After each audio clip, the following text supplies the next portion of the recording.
네, 이번 시간은 투자운용사 3과목의 6편입니다. 파생상품 투자운용 두 번째 순서입니다. 지난 시간에 선물 거래의 경제적 기능 추가로 이어서 선물 시장 운용 전략에 대해서 살펴보는 시간이 되겠습니다.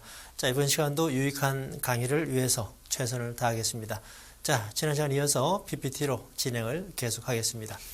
자, 해지 기능이죠. 해지 기능에서 수출업자는 어떻게 해지를 하고 그리고 수입업자는 어떻게 해지를 하느냐 간간히 시험에 나올 수 있는 부분인데요. 자, 지난 시간 말미에 이제 큰 카테고리 한번 더 정리해보고 가죠. 경제적 기능 안에 뭐가 있죠? 자, 선물의 경제적 기능 안에 가장 먼저 가격 발견 기능, 네, 그리고 이제 선물 시장, 파생 상품 시장의 가장 근본적인, 근원적인 존재 이유, 해지 기능이죠. 네. 자, 그리고 이제 선물 시장이 있음으로써 콘탱고와 백오데이션이 발생을 하고, 네. 그 다음에 이제 효율성을 증대시키는 기능이 있다.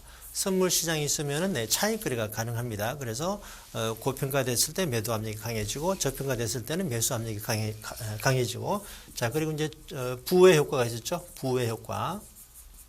네, 자, 그리고 이제 거래 비용 절감 기능. 네, 뭐 이거는 뭐 무난한 개념인데요. 현재 우리가 이제 뭘 배우고 있는지 이런 부분을 체크하기 위해서 한 번 더 리뷰를 해봤습니다. 자, 그럼 지금 우리가 하고 있는 것이 뭐 수출업자, 수입업자의 어때요? 해지 기능에 해당이 되겠습니다. 자, 그러면 구체적으로 보죠. 수출업자는 어떻습니까? 현대차 예를 들면 지금 수출을 했다. 그러면 이제 바로 결제를 보통 안 해주잖아요. 예를 들어서 6개월 뒤에 수입업자가 결제를 해준다. 네, 그렇게 치면 수출업자는 어때요? 장내 달러를 받게 되죠. 이거를 달러의 롱 포지션이다라고 합니다. 롱 포지션. 자, 그리고 반대로 수입업자의 경우는 어때요? 수입업자의 경우는 예를 들어서 일본의 어떤 부속품을 수입한다고 할 때 결제를 6개월 뒤에 해준다라고 할 때 어때요? N이 필요하죠. 뭐 미국을 상대로 한다고 치면 달러를 지불을 해야 됩니다. 그죠? 예, 그래서 달러의 숏 포지션이다라고 합니다. 자, 그러면 수출업자는 어떻습니까? 자, 예를 들어서 현재 1달러 1,000원일 때 자, 100만 불을 수출했다 합시다. 100만 불. 자, 그러면 우리 돈이 얼마예요? 10억이죠. 자, 그런데 6개월 뒤에 수출업자 입장에서 6개월 뒤에 1,200원이 예를 들어서 1,200원이 되거나 또는 800원이 됐다고 칠 때 자, 어떻습니까? 1,200원이 되면은 얼마가 되는 거죠? 1,200원이 되면은 12억이 되고 800원이 되면은 8억이 되는 거죠. 자, 그래서 수출업자의 경우는 1,200원이 되는 것은 좋은 일이지만 800원이 되면 어때요? 이 수출 대금 10억이 8억으로 줄어들겠죠? 그래서 어때요? 수출업자는 환율 하락 위험에 노출되어 있는 겁니다. 밑으로 가면 이제 위험해지는 거니까. 그래서 어때요? 미리 매도를 해둔다 이런 뜻입니다. 만일에 현재 선물 가격이 뭐 똑같이 1,000원이라면 1,000원으로 미리 매도를 해두면 그죠? 이런 피해가 만일에 800원이 된다 하더라도 피해가 없겠죠. 자, 이거를 그래서 일단 지금 말입니다. 결론적으로 수출업자는 매도 해지를 한다. 이렇게 수출업자는 매도 해지를 하고 자, 반대로 수입업자의 경우는 6개월 뒤에 내가 지불을 해야 되는데 마찬가지로 지금 1,000원인데 1,200원이 되면 12억을 지불해야 되죠. 그래서 수출업자는 가격 상승, 환율 상승 위험에 노출이 됩니다. 그럼 어떻습니까? 지금 선물 환율이 있다면 지금 바로 예를 들어서 1,000원이라면 1,000원에 사버리면 되는 거죠. 그러면 만일에 실제 이런 상황이 온다 하더라도 해지가 되는 겁니다. 이게 이제 위험 회피의 기능인데 이거를 선물 시장을 통해서 할 수 있다라는 거죠. 통화 선물 어떻습니까? 달러나 엔이나 유로에 대해서 우리나라 시장에도 상장이 되어 있으니까 가능하다라는 거고 자, 일단 결론은 말입니다. 수출업자는 매도해지다. 지금 이제 원리는 설명을 드렸었고요. 수입업자는 매수해지인데 요거는 이렇게 외우시면 됩니다. 자, 입수 이렇게 예전에 이제 1박 2일에 유행이 입수하는 거 있잖아요. 입수 이렇게 외우시면 돼요. 입수. 수입업자는 매수해지다. 이렇게 하나 외워두시면 뭐 매번 원리를 생각할 필요는 없으니까 원리는 한번 이해를 하시고 그다음부터는 이렇게 입수 이렇게 외우시면 간단합니다. 그래서 이제 매도 해지의 구체적인 방법은 뭐 선물환으로 매도해도 되고 통화 선물로 매도해도 되고 통화 선물은 장내 상품이고 선물환은 장외 상품이다. 다른 말로 선도 거래다 이렇게 이해를 하면 됩니다. 이제 반대가 되겠죠. 자, 수입업자는 매수했지다. 입수 이렇게 외우시면 이 전체 페이지가 다 커버가 됩니다. 자, 그럼 이제 예제를 보도록 하겠습니다. 자, 선물 거래의 경제적 기능 전체적으로 보는 내용입니다. 위험 전가 기능은 가격 변동성이 클수록이죠. 가격 변동성이 클수록 위험에 많이 노출이 되니까 위험 전가 기능의 효과가 더 배가 되겠죠. 만든 내용입니다. 장내 달러 결제를 받는 수출 기업의 경우는 어때요? 매도 해지가 되겠죠. 요거는 아까 말씀드린 대로 입수, 수입업자는 매수 해지다. 요것만 알면은 반대로 적용하면 되니까 수출업자는 매도 해지가 됩니다.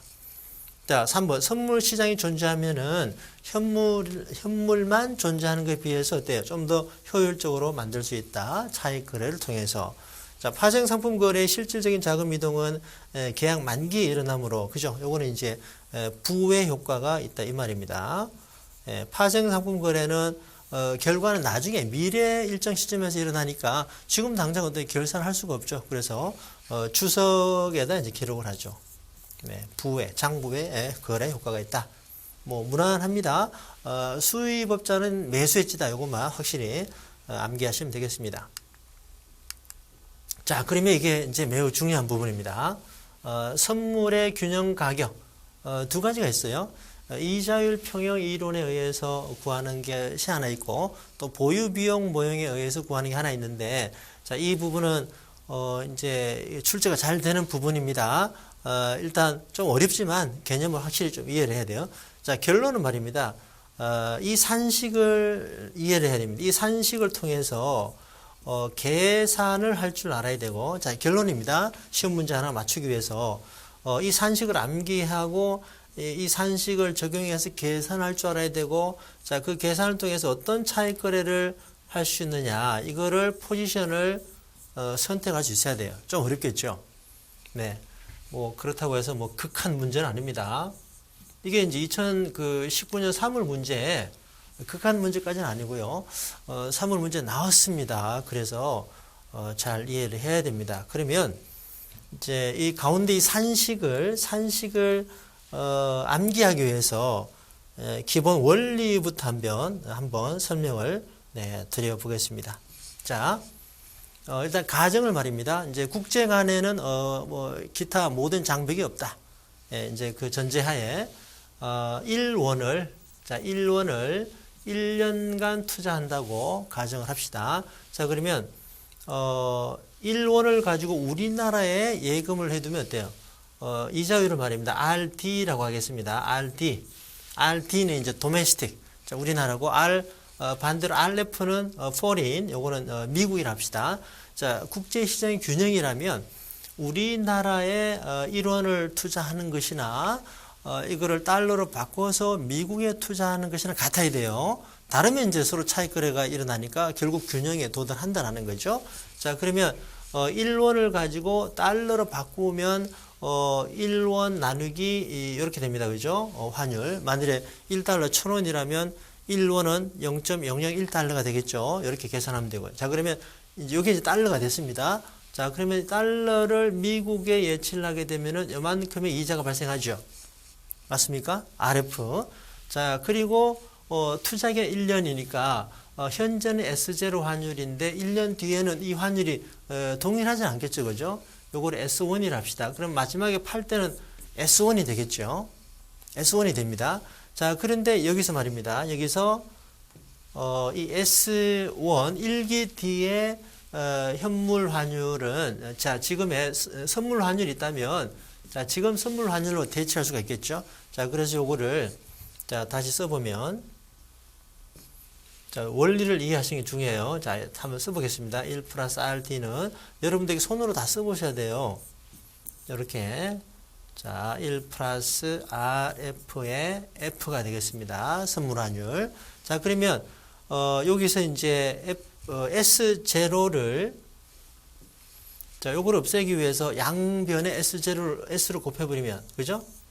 이렇게 되겠죠? 없어지고. 자, 그럼 요거를 다시 쓰게 되면 이렇습니다. 자, F는, 자, F의 1 플러스 RF는 어때요? 현물 환율이 나오고 1 플러스 RD가 되죠? 자, 그러면 F는 이렇게 됩니다. S 분자에다가 밑에 분모 가면은 이렇게, 그죠? 뭐, 이 산식도 많이 씁니다.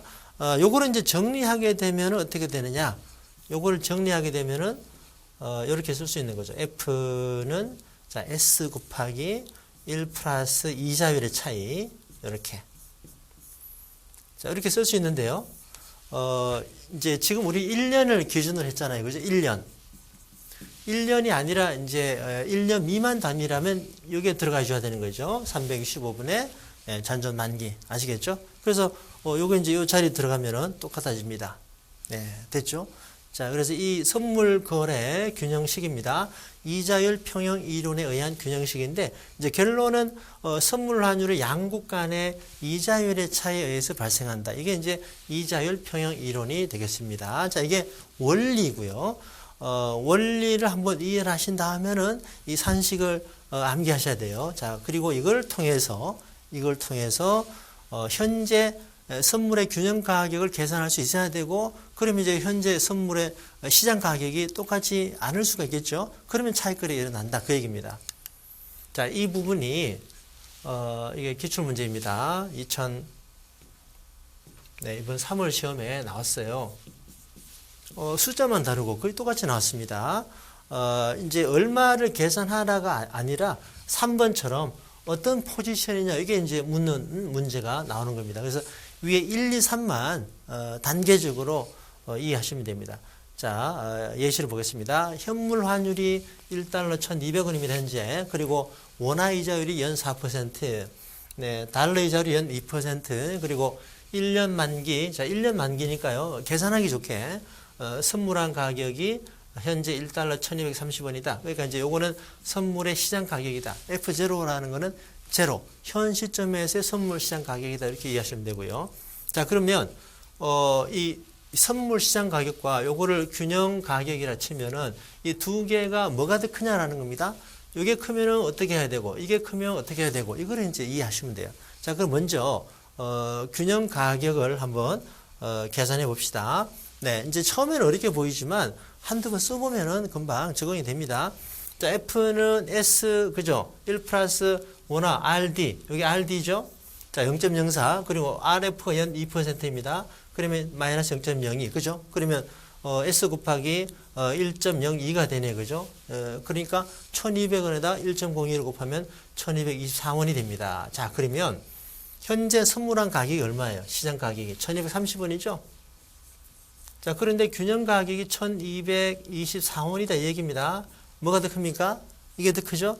자, 그러면 선물환이 더 크면 이제 우리가 잠시 뒤에 또는 다음 시간에 이제 차익거래 원리를 배워요. 거기도 똑같은 얘기 나오겠습니다만 선물환이 크다, 현재 선물환이 시장 가격이 크다라는 거는 고평가되어 있다라는 거죠. 선물환이 고평가되어 있다. 고평가된 선물환을 매도하고 선물환이 고평가됐다라는 것은 반대편에 상대적으로 현물환이 저평가됐다라는 거거든요. 그래서 선물환을 매도하고 현물환을 사는 겁니다. 자, 그러면 현물환을 산다라는 거는 뭐예요? 달러를 매수한다라는 거죠. 자, 달러를 매수하기 위해서 어떻게 해야 됩니까? 달러를 매수하기 위해서 원화 차입을 해야 되죠. 차익거래다라는 건 뭡니까? 현재 내가 내 주머니에 아무것도 없는 상태에서 하는 겁니다.